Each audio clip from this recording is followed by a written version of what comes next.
نحمده ونستعينه ونستغفره ونعوذ بالله من شرور أنفسنا ومن سيئات أعمالنا من يهده الله فلا مضل له ومن يضلل فلا هادي له وأشهد أن لا إله إلا الله وأشهد أن محمدا عبده ورسوله أما بعد فإن أصدق الحديث كتاب الله وخير الهدي هدي محمد صلى الله عليه وسلم وشر الأمور محدثاتها وكل محدثة بدعة وكل بدعة ضلالة وكل ضلالة في النار. أعوذ بالله من الشيطان الرجيم. بسم الله الرحمن الرحيم. ألم يأن للذين آمنوا أن تخشع قلوبهم لذكر الله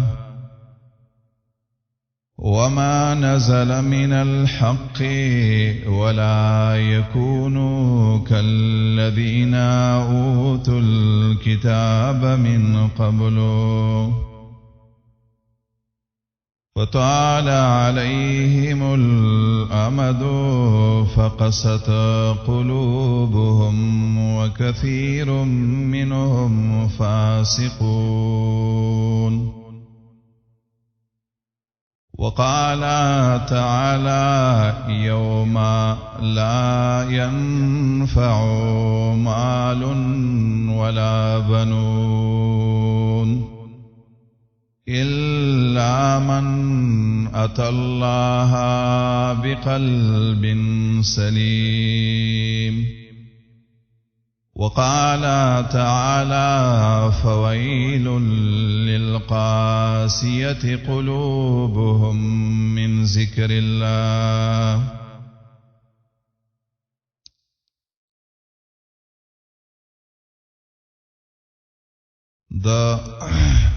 محمد رسول الله د بعثت مقصد او د قرآن کریم د نازلېدلو مقصد د انسانانو د زړونو اصلاح و.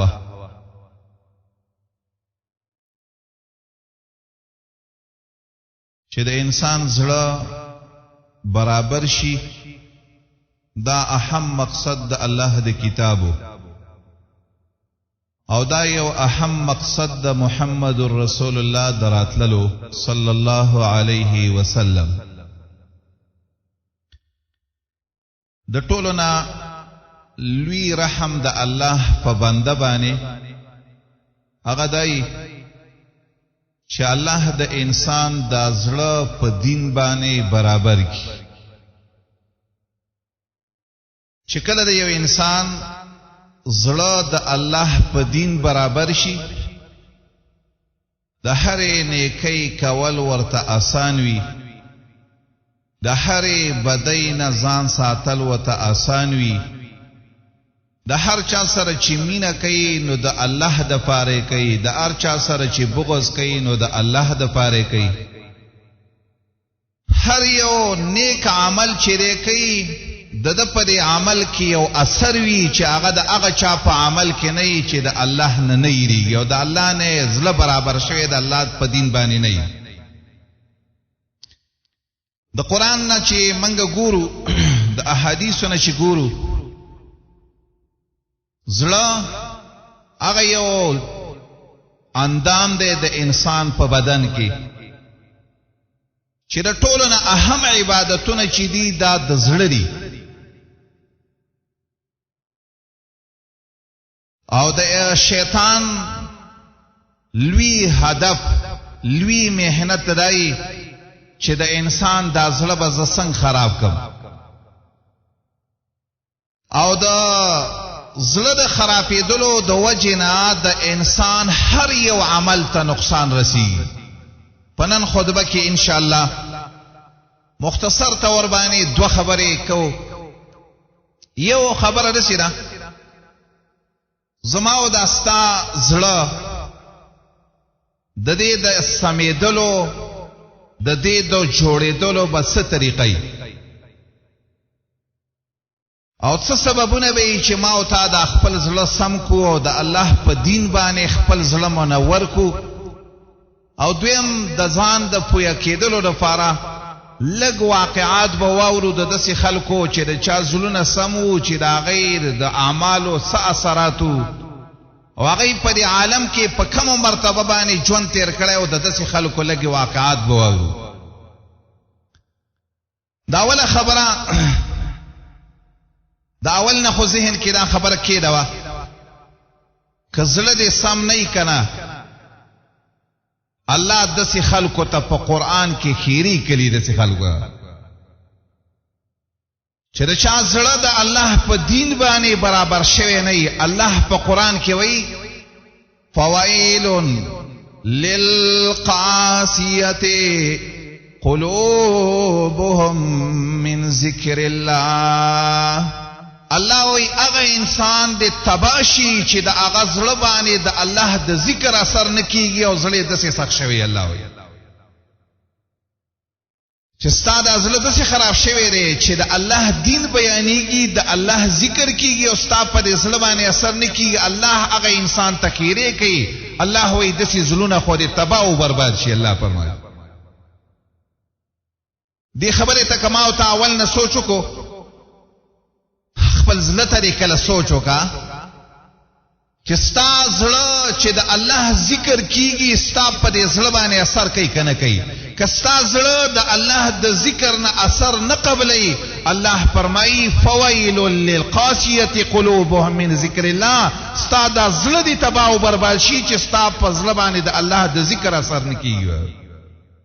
او چې قرآن وګوري الله فرمایي دا سخت زړونه دا د یهودو دا سخت زړونه دا خراب زړونه چې د الله د دین اثر به پې نه کېږي. د قرآن فرمایي چې دا د یهودیانو زړونه او دا د نصاراو زړونه. والله فرمایي سورة بقره کې الله فرمایي د یهودو ته خطاب کوي نصاراو ته خطاب کوي اهل کتابو ته خطاب کوي. الله وایي ثم قست قلوبكم من بعد ذلك فهي كالحجارة او اشد قسوة. الله فرمائی ستاسو اے یہودو نصاراو اے اہل کتابو دسی آیاتونا دسی واقعات موری او ستا پزل اثر نکی ستا پزل کی سخوالے پیدا شوی. او په حدیث کې هم دسی راغلی دی چې د چا د زړه سمي او زړه برابر وي نبی علیہ السلام وی دا د انسان د نیکبختۍ نښه چې د انسان د زړه سم برابري زړه برابر شوی د نیک عمل کوي خود الله د یری د وجنا جړی چې الله به زما د نیک عمل قبول کوي او قبول به نه چې زړه سمي.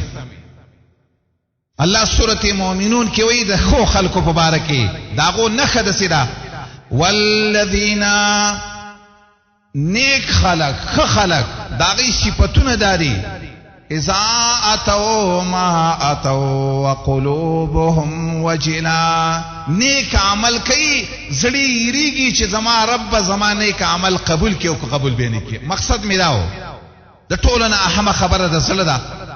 زما استاد د زړه د سمېدلو اسباب څه دي؟ د نن نه بلک سوچ کوو چې زما استاد د زړه به دا زما استاد په بدن کې د ټولو نه اهم جز دی زما استاد دا ایمانم په دې زړه کې دی زما استاد دا زړه کو برابر شو والله زما استاد ټول اندامونه به برابر شي د دې سمولو یو څو لڼ غونته اسباب واورا د ټولو نه اول قرآن به لږ راخلو او د قرآن سره به ډېره مینه کوو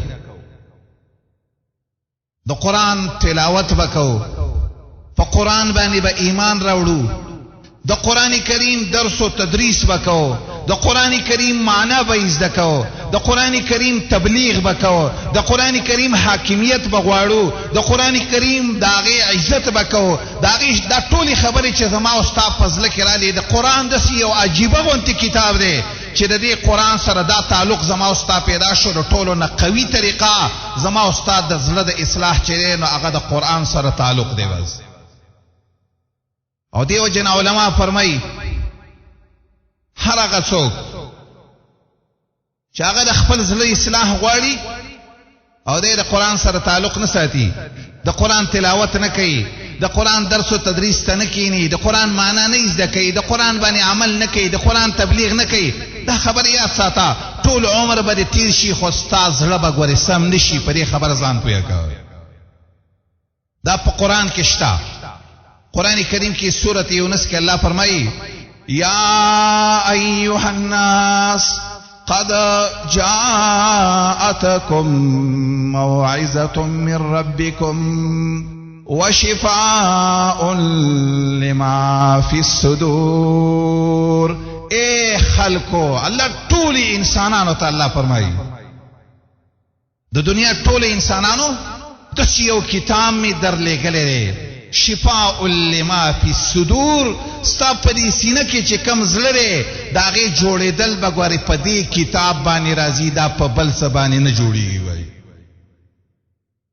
قرآن کې دا خبره ډېره زیاته کړې ده ځای په ځای باندې کړې ده چې د ټولو نه اول د انسان زړه په څه سمیږي دا په قرآن باندې سمیږي حدیثو کې هم دا خبره ډېره زیاته شته د الله نبی فرمایي د انسان دا زړه زنګ نیسي زنګ د دې زړه د سمیدلو طریقه صحیح نبی علیہ الصلوۃ والسلام فرمایي د الله د کتاب تلاوت د ټولو نه اول دا به سوچ کو مسلمان اورورا مؤمن اورورا چې ځان د زړه د اصلاح سوچ کې د ټولو نه قوي طریقې دارا او دا یوازې زړه د مؤمن نه کہ یو انسان سخت ترین کافر وی داغه د زړه سماول سوچ چې په بل طریقه باندې کې د ټولو نه اولنۍ طریقه به ولدا جوړه دا طریقه به ول اختیاري چې اول به ته د قرآن بیان کې قرآن تلاوت به ته کې د قرآن درس او تدریس به ته کې د ټولو نه اول د انسان د زړه د سمیدلو طریقه چې د قرآن کریم دی یو واقعا لکه مثال دا قرآن کې اشتا پیران دا ډېر شریر مخلوقو قرآن چې نو راغلی په خپل هغې داسې وی ډېر شریان مخلوقو هر چاته به نقصانات رسول په دې انسانانو باندې خپل حکومت کاو شرک په دې انسانانو کې خور کړی چې څومره فسادونه په عالم کې پیرانو کول د قرآن نه مخکې داسې فسادونه هیچ هم نه وکړي خدا پیران د دې د زلونو اصلاح په سبانه رااله او سم په سبانه سورته احقاف کې الله فرمایي واذا صرفنا اليك نفرا من الجن يستمعون القرآن الله وی یو ټولګه د پیرانو میره تراواړو قرآن ته غوکی غرو چې کله حاضر شو یو بل ته ویلی چپ شي کله چې قرآن واوریدو لک ساعت شریان مخلوق د زلونو نه بدترین مخلوق الله فرمایي چې کله قرآن واوریدو خلق ته ویلی چې ان سمعنا قرآنا عجبا يهدي إلى الرشد فآمنا به ولن نشرك بربنا أحدا. الله فرمایي چې هغه خپل قوم ته لاړ او خلکو ته ویلي داسې قرآن هم اورېدلی دی چې د سړي د انسان د مخلوق زړه سموي، زړه د انسان سمې لارې ته راکاږي. موږ چې هغه قرآن واورېده د زړه نه پې ایمان راوړو او دا عقیده ده چې ولن نشرک بربنا احدا، موږ به د رب سره هېڅوک شریک نه جوړو. د ټولو نه اول زما استاد زړه به څنګه سمیږي؟ قرآن ډېر اوره، بس د قرآن تلاوت کوه، د قرآن درسونو ته کښېنه، هر ځای کې دا سوچ کوه چې قرآن چېرته بیاناو، ځان نه د قرآن طالب جوړ کا، ځان نه د قرآن عالم جوړ کا چې الله په قرآن کې فرمایي داسې قرآن داسې یو کتاب دی. الله فرمایي ستا زړه خو څه کې؟ الله وایي لو انزلنا هذا القرآن على جبل لرأيته خاشعا متصدعا من خشية الله. الله فرمایي ستا زړه څه کې انسانا؟ که دا قرآن ما په غره باندې نازل کړی وی، دې قرآن با په غرم داسې اثر کړی وی چې د الله د یېرې د وجې نه به ذره ذره شوې وي. دا د زړه سمېدل که غواړي، دا خبره ډېره یو اوږده موضوع ده او داسې واقعات ډېر زیات دي په قرآن کریم کې. احادیثو کې هم داسې واقعات ډېر زیات دي چې ما او تا د ټولو نه اول د خپل زړه اصلاح په قرآن باندې وو. امام بیهقي دا واقعه راوړې ده. کافران یو ځل را جمع شو، نبی صلی الله علیه وسلم په باره کې مشوره کوله چې دې سړي نه به څنګه خلاص شو. په دې باندې خبره کېدله که دا لوی کافر چې و عتبه بن الولید لوی کافر و. دا په کافرانو کې ډېر پوه مو، ډېر ماهر مو، ډېر شاعر مو، د هر قسم شعرونه او هر قسم خبرې ورته یادې وي، ډېر مهارت ول الله ورکړی دی کافر. نبی علیہ السلام له راغې کیسې ورته کولې اوږد واقعه ده چې خپل دشمن دی وي او داسې کافر وي چې د ټولو نه خطرناک کافر وي، ستا مقابلې ته شپه ورځ ولاړي، د ده د زړه سمولو دپاره به څه سوچ کې؟ دته نورې خبرې مه کوه. نبی علیہ السلام ته اخري خبره دی کافر ته نبی علیہ السلام کوي زما تره زما خبرې ته غوږ کښېږده، زه څه ویمه؟ حامیم تنزیل من الرحمن الرحیم کتاب فصلت آیاته. الله فرمایي دا آیاتونه د قرآن ورته ویلې، قرآن د رحمان ذات د طرفه تفسیر سره آیاتونه بیان شوي دي د هغه قوم دپاره چې پوهېږي.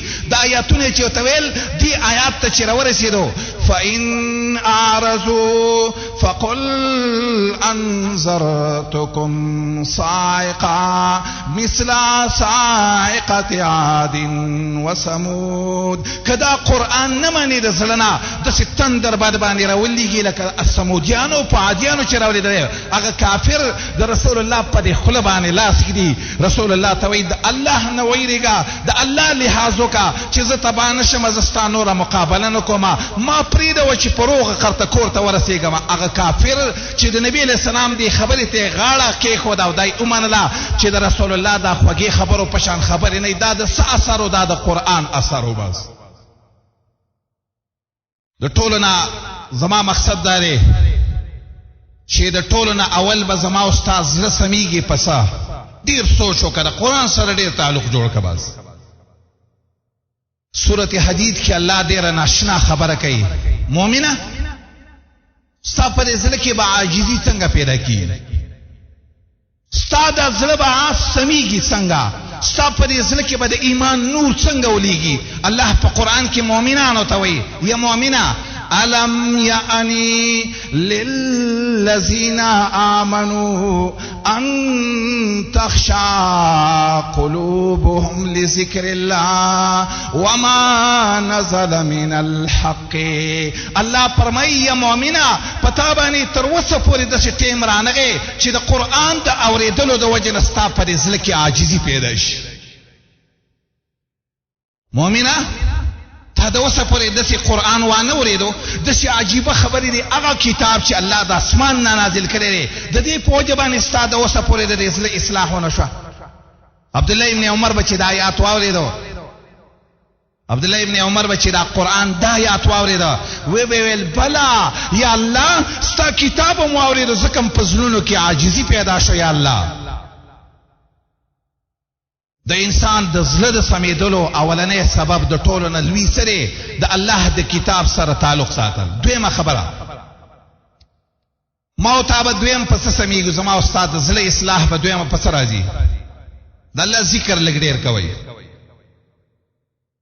د الله ذکر چې څومره ډېر کې زما او ستا په دې زړه کې به هر قسم غلطیانې چې وي دا به تیوځي بس د الله د ذکر په وجه باندې ستا د زړه نه به صفایي ګناه پاکیږي ستا د زړه نه به غیل ختمیږي ستا د زړه نه به حسد ختمیږي ستا د زړه به نوراني کیږي ستا په دې زړه کې به یو حیات یو ژوند پیدا کیږي چې څومره دې د الله ذکر ډېر کاو اق عمره به ستا زړه اق عمره زیات ژوندی او دا په حدیثو کې مشته حدیث کې راغلی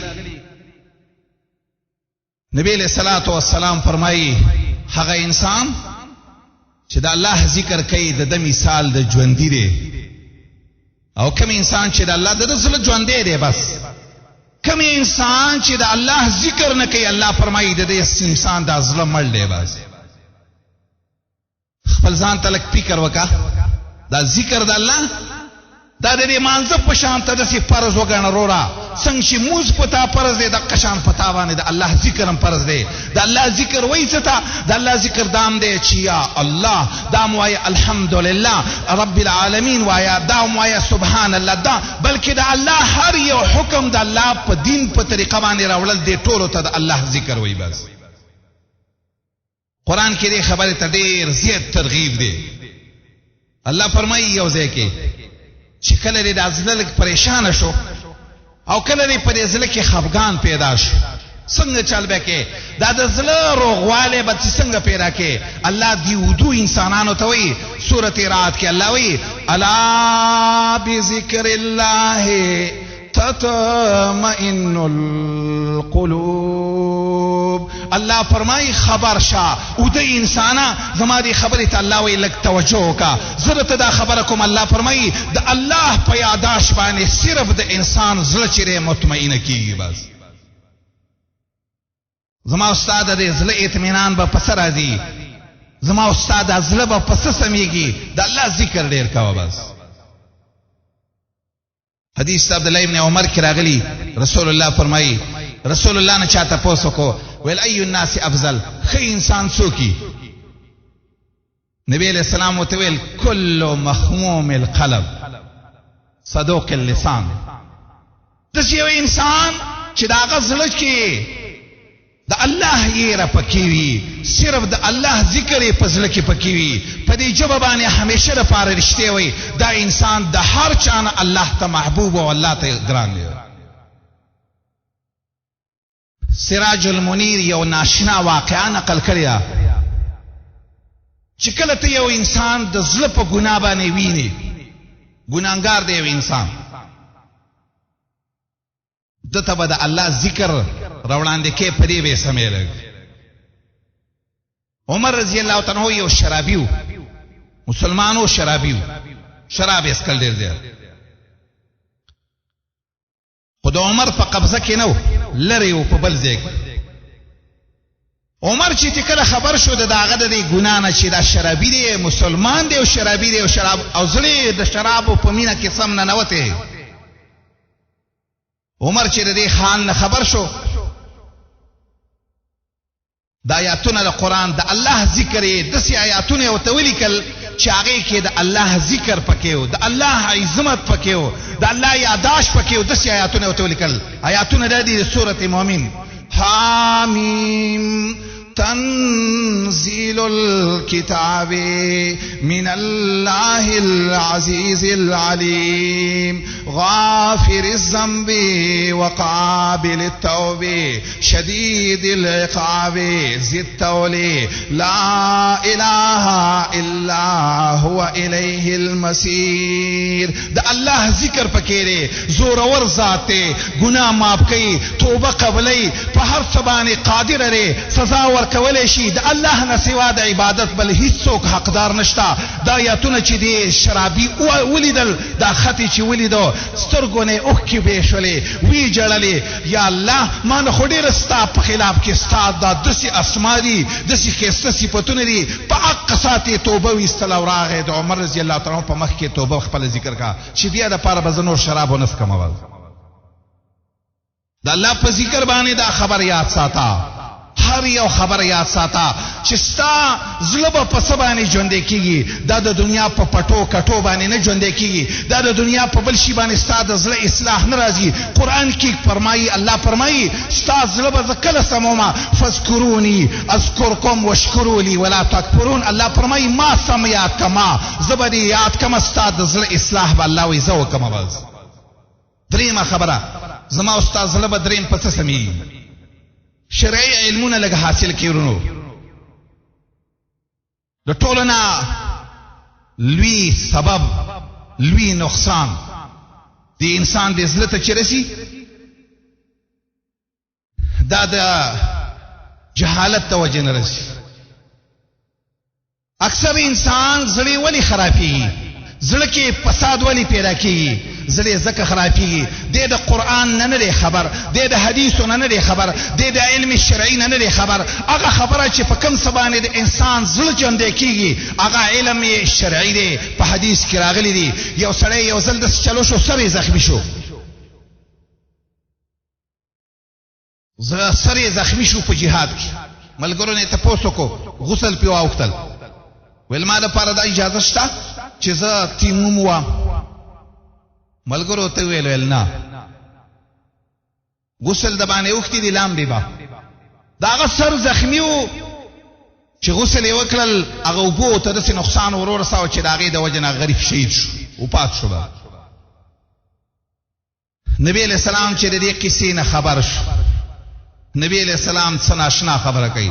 د الله نبی فرمایي قتلوه قتلهم الله، دی دی الله تبا کی، دا سړی دی وجلی دی. انما شفاء العي السؤال، د جاهل انسان دا هغه شفا د زړه څه ده، هغه پویه ده د علم د قرآن او د حدیث نه ځان خبرولو. که دی د دې خبرې نه خبر وی چې داسې انسان دپاره تیموم وال جایز دي، دا سړی به نه مړ کېدی. ظاهري سبب یې د ده د مرګ چې دی دا د دې جهالت دی، د دې په وجه دا انسان مړ شو.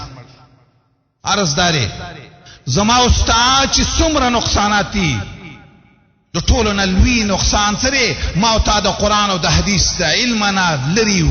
د دې په وجه باندې ما او تا ته د دې په وجه زما او ستا په زړه کې حیات نشته، زما او ستا زړه روغ نه دی، زما او ستا زړه ځکه روغ نه دی ما او تا د قرآن او د حدیث علم نه دی حاصل کوي. څلورم سبب د زړه د سمیدلو.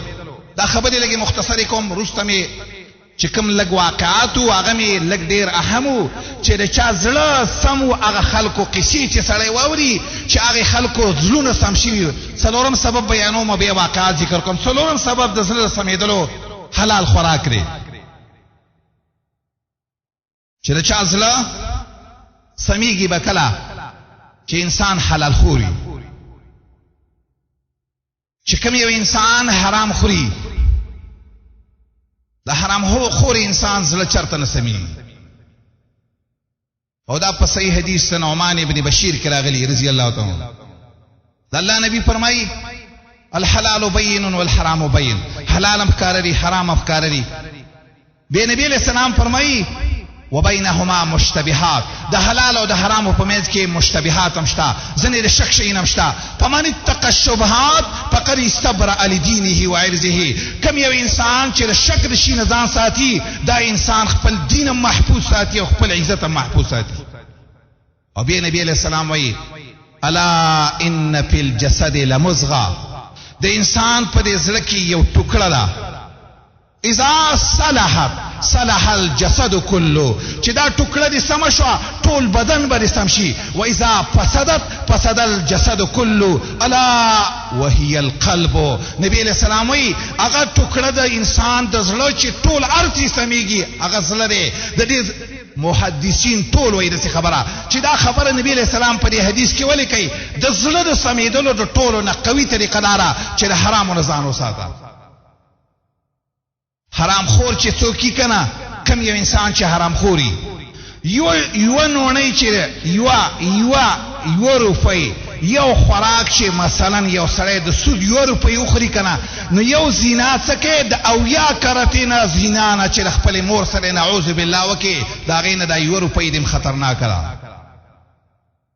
حرامه روپۍ چې دې وخوړله دا یو روپۍ چې تا ته څومره نقصان رسوي، دا یو نوړۍ چې درته څومره نقصان رسوي. په صحیح حدیث کې داسې راغلي د حرام خور انسان نه روژه قبلېږي، نه مونځ قبلېږي، نه جهاد قبلېږي، نه قرآن درس قبلېږي. یو عمل د الله نبی فرمایلي من اکل لقمة من حرام، یو نوړۍ چې د حرامو دې وخوړله لم یتقبل منه 40 لیله، سولیک شپې ستا یو عمل هم الله نه قبلوي.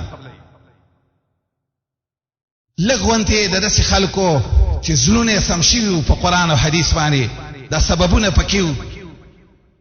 یو د ټولو نه اولنی مثال یې څوک و؟ عمر بن الخطاب و په دې امت کې چې کله انسان زړه سم وي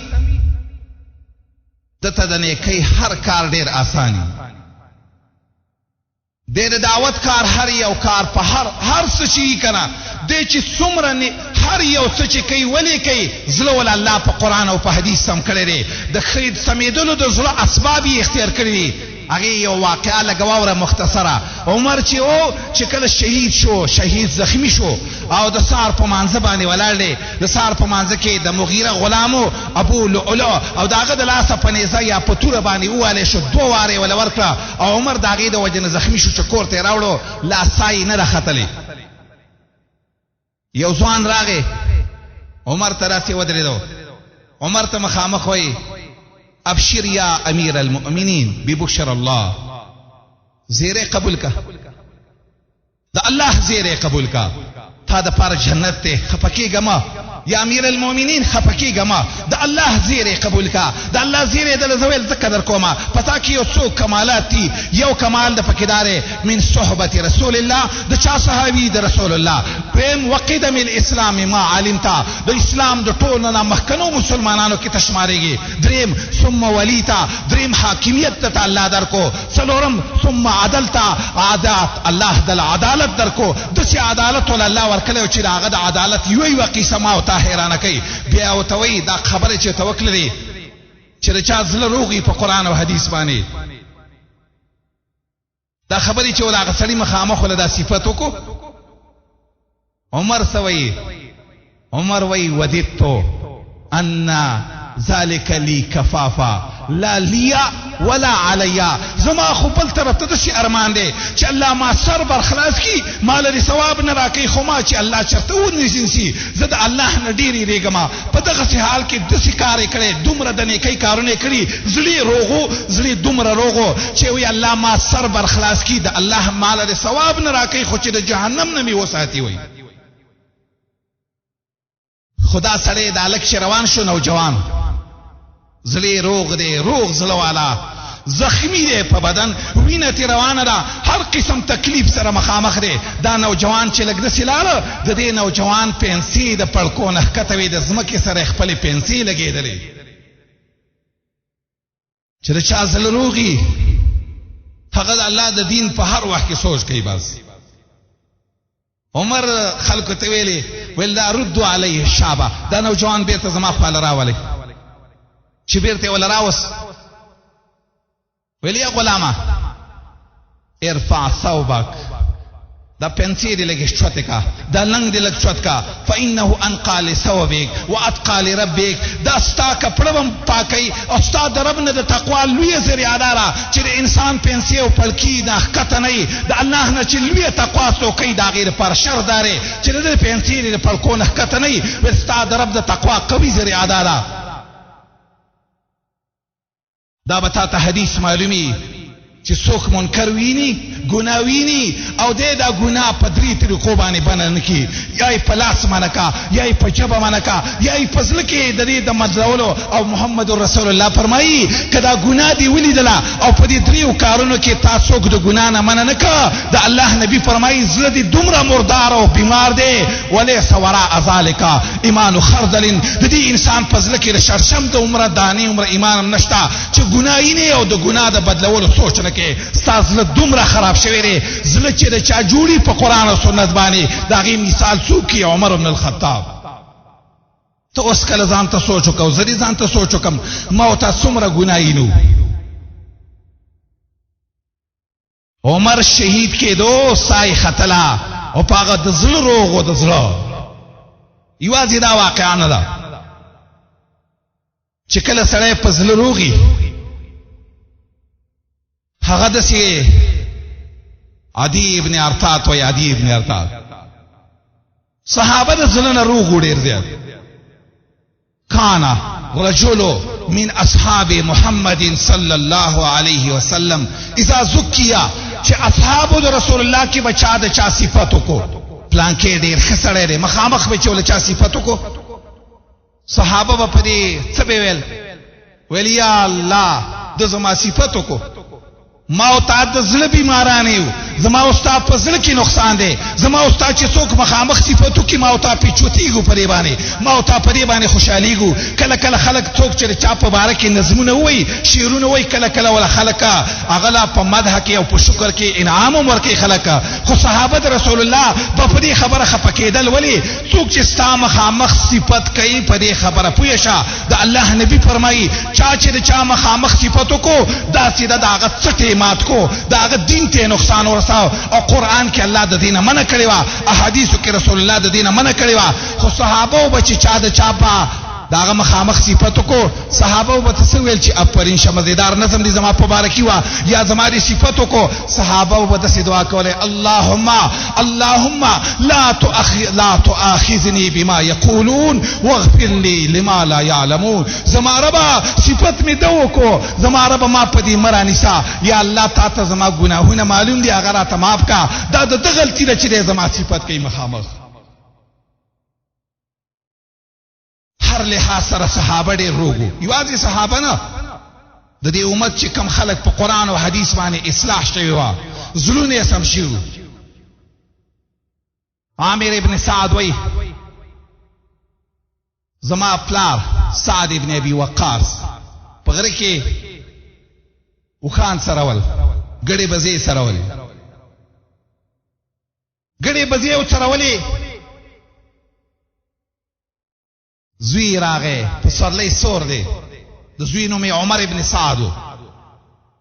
عمر ابن سعد چې راغی پلار ته وایي بابا، پلار خې چې اول ولیده داسې الله ته سوال وکړه ویل یا الله اللهم انی اعوذ من شر هذا الراکب. یا الله دا سور راغی دی به د شر څه خبره به راوړي، الله ما د شر نه وساتې. چې زوی و خواله راغی خپل بابا ته وایي بابا انزلتا فی ابلک وغنمک، بابا دلته ګړې بزې سره وا، دلته اوښان سره وا، والناس یتنازعون الملک، خلک هلته په مشرۍ باندې باسته، یو وایي چې پلانکې دی حاکم شي، بل وایي چې پلانکې دی حاکم شي، خلکو په دې کې باسته او ته دلته قلارې ناستې. بابا تله به وي چې خلکو دله مشري درکړې وي، خلکو منبر دنه جوړ کړی وي، خلکو دنه حاکم او والی او امیر جوړ کړی وي. بابا دلته ولې ګړې بزې هغه کار ولې نه کوې چې د چا زړه روغي. عمر سعد ابن ابي وقاص سوي دی خپل بچی له اول په دې سینه کې وار ورکو، به وته وای بچیا اسکوت چپ شه، بچیا دا خبرې مکوا، ما د محمد رسول الله نه اوریدلې دي. امام المرسلین محمد رسول الله فرمایلی ان الله يحب العبد التقي الغني الخفي، او كما قال د الله په بندگانو کې هغه بنده د الله خوخي چې د الله نه یریږي، او الخفيه شهرت نه خوخي، مشریان نه خوخي، دسی بنده د الله خوخي. بچیا مشری زمان نه خوخه، څوک چې مشری خوخی هغه د الله نه خوخه، هغه د الله بری شي. بچیا و زمانه کې چې سوچو کې دا یو خبره د خپل غاړې د آزادولو لپاره کول پکاري. څومره خلک چې د مشرۍ په سوچ باندې څه سوچونه کوي دا خبر یاد ساته. دې کې کېناستل ګناه، د دې لپاره روپۍ لګول ګناه، د دې لپاره دعوت ورکول ګناه، د دې لپاره چې څومره سوچ کیږي دا خبر یاد ساته. که ستا په زړه کې یو طرف ته میلانی پرې خلکو کې څومره خلک چې د مشرۍ سوچ کوي دا یاد ساته، او بیا خاص کر په هغه مشرۍ سوچ کوي کومه مشري چې موږ ته د غرب نه راغلې ده، کومه مشري چې موږ ته طریقه د هغې د لندن نه راغلې ده، کومه مشري چې د هغې طریقه امریکې جوړه کړې ده. دا خبر یاد ساته. په دې کې که د یوه روپۍ ولګېدله، که په دغه مجلس کې ته ناست وې، که ستا په زړه کې د دې سره د هر یو چا سره مینه وه، دا خبر یاد ساته. د قیامت په ورځ باندې به ستا رب ستا نه د دې هر څه تپوس کوي. ګورې مؤمن انسان چې وي داسې مجالسو کې نه کیني. بس ما ته یو کس ویلې، یو کس د دې زمونږ د ملک هوټونه ګټلي، ما ته ویلې ویل دلته مانځه دلته راغلی، ویل یو مونځ یې نه دی کوي. ما ویلې دا خبر یاد ساته چا چې مشر کړی دی، دا چې د قیامته پورې د دې چې په دې څومره خیانت کوي په دې خبر ځان پوهه کا. دی چې یوه روپۍ هم بې ځایه لګوي، دی چې څومره زیناونه کوي، دی چې څومره شرابونه څکي، دی چې د یو مسلمان حق څومره بل چاله ورکوي. والله بالله تالله ستا په هر یو کې حصه ده. دا خبر یاد ساته. دا د اسلام طریقه نه ده، دا د دین طریقه نه ده. په دغه باندې نه د دین څه کار کیږي. یا به یو مردار راولي، یا به بل مردار راولي، یا به د قرآن او د حدیث دشمن وي، یا به مشرک وي، یا به نور څه ګناهونه پکې وي. کله به قبر ته سجدې لګوي، کله به په صحابو پسې خبرې کوي. په دې باندې چرته هم د الله دین نه راځي. د دې خبرونه زړه دې جوړ کا، د الله دپاره د داسې خلکو نه قلارې کېده. یو ځلې عمر رضی الله تعالی عنہ یو سړی و، د هغه سړي په باره کې رسول الله ویلي چې د دعا قبلیږي، تاسو به ترې بښنه غواړئ. هغه سړی څوک و؟ اویس ابن عامر یې نوم و. اویس ابن عامر.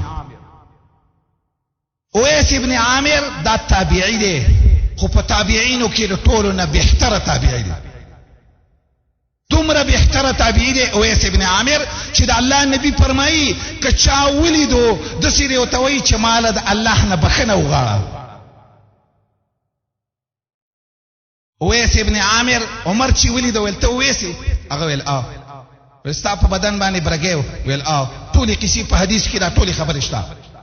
ویل الله ته سوال وکړه چې الله ماته بښنه وکړي. عمر رضی الله تعالی عنہ دی بښنه وغوښتله. اویس ته عمر ویل، عمر په دغه وخت کې خلیفه و. ویل اویس چېرته ځي؟ هغه ورته ویلې زه چې ځمه کوفې ته مې نیت دی چې کوفې ته لاړ شي. ښه سړی دی، ډېر ښه سړی. عمر ورته وایي لږ خط بدله ولیکمه چې د کوفې امیر ته به یې ولیکم چې د دې سړي لږ عزت کوه، دله څه ورکه، څه مدد ورڅه وکړه. هغه ورته وایي یا امیر المؤمنین سوال درته کومه، سوال درته دا کومه مال خطونه مه راکوه. والله زه دا خوښوم ان اکون فی غبراء الناس، په خړو پړو خلکو کې ما چې داسې یو سړی ما چې ما څوک نه پېژني، زما زړه دا غواړي، زما زړه دا مشري نه غواړي. زما امیر المؤمنین سوال درته کومه مال لیکل مه راکوه. په کوفه کې به اوسېږم لکه یو عام مسلمان چې څنګه ژوند تېروي داسې مې زړه غواړي. بس زړه یې روغ و. یو لوی عالم دی، ډېر ناشنا قصه ده د هغه.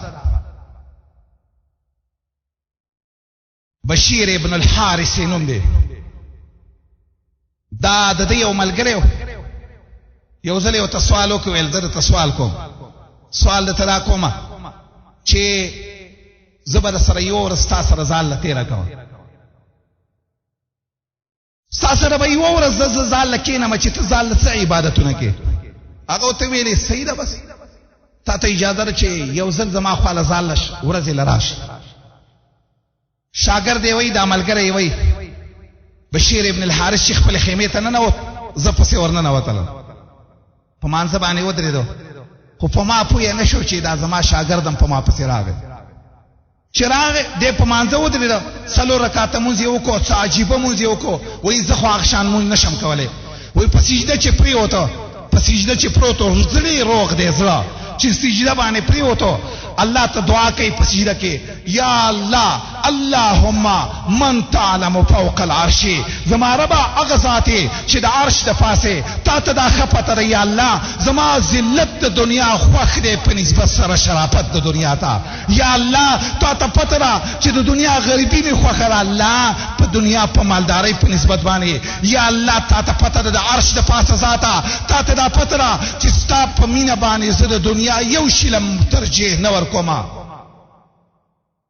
وې دا دعاګانې چې ما واوري د شاګرد دی وای زما د سترګو نه او زما د بدن نه زما د خولې نه بې اختیاره چغې وختلې چې دې په دعا کې د څه خبره کوي چې الله تعالی خو د عرش ته پاسه پته ده چې زما کم صفت وای چې په ما باندې پوه شو په دغه ساعت ویلې یا الله کما ته دا پته وي تا ته پته ده د عرش د پاسه کما ته دا پته وي چې زما شاګرد زما خواته د سیناسته زما دا دعاګانې اوري یا الله ما به دا خبرې د په مخ کې نه وکړې خو ما ته دا پته نه و نیکان خلق د زلرو خلق د دنیا د شهرت د دنیا د مشرۍ د دنیا د عزت هغه د دین ځان هر لحاظ سره دا سوچ کوي چې اسنه چې په دې بلا کې چرته اختنه شمه یو ځلې محمد ابن الحنفیه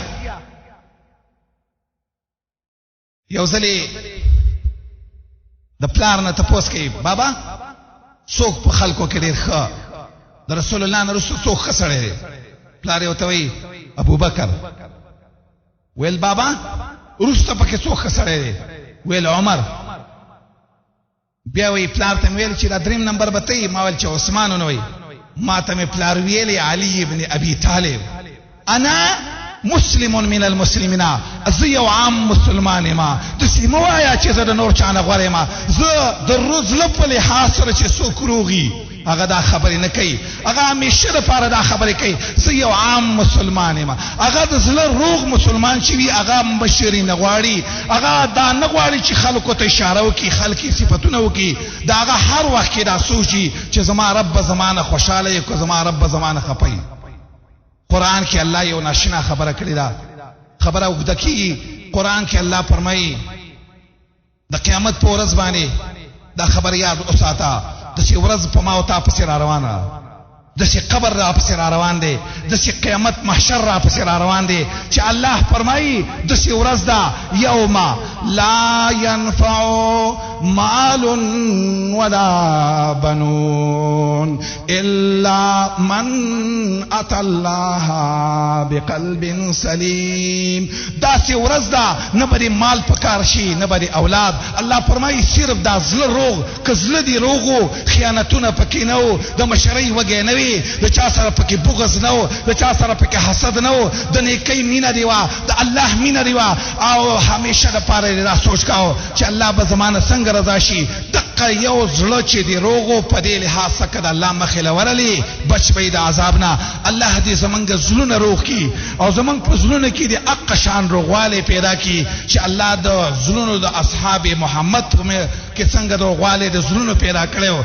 الله دې دې زړونو ته صحیح حدیث ته ناشنا حدیث ته چې دا زړه چې د شاروغي زړه چې سمي د الله د پاره ده الله د پاره ده یو بل سره مینه کوي د زړه روغ دی د دنیا په وجه باندې د چا سره مینه نه کوي د عرش د سوري د لاندې بل الله دې درکې الله دې زمونږ زړونه د الله په دین باندې جوړ کړي او الله دې زمونږ د زړونو د جوړوالي په وجه باندې د دنیا او د آخرت مشکلات ختم کړي واقول قولي هذا واستغفر الله لي ولكم ولسائر المسلمين